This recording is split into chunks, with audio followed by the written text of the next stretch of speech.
সেই সঙ্গে অমৃত রঞ্জন কর ইনিও 1000 টাকা দান করেছেন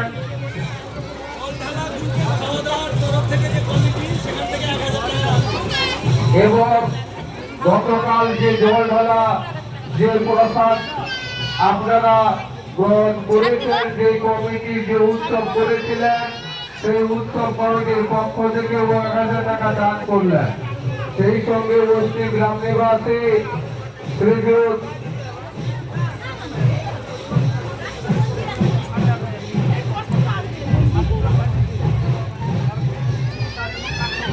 আজকে এই চরক উৎসবে উপস্থিত হয়ে বস্তি গ্রাম নিবাসী শ্রীযুত সমর বাগ মহাশয় এবং অশোক বাগ মহাশয় এবং সেই সঙ্গে মনোরঞ্জন বাগ মহাশয় এই চরক উৎসবের শ্রীবৃদ্ধি কামনা করে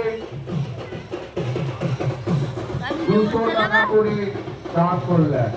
আমরা এনার এই দান সামগ্রী অবশ্যই গ্রহণ করলাম। আমরা অলঙ্কেশ্বর জিউ মন্দিরের কাছে প্রার্থনা করব এনার পরিবারের প্রত্যেকে সুস্থ থাকুক, কুশলে থাকুক। শ্রী শ্রী অলঙ্কেশ্বর জিউকে ধ্যান করে হরি বল।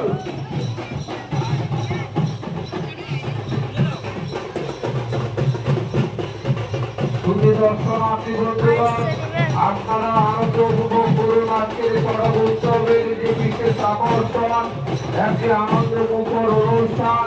সেই মহাকাল গোষ্ঠী আপনাদের সামনে অলঙ্কেশ্বর জিউর মন্দিরের আদলে তৈরি যে মন্দির নিয়ে প্রদক্ষিণ করছেন। প্রতি বছর এইভাবে নতুন নতুন ধরনের অনুষ্ঠান করেন। আমরা চাইব এই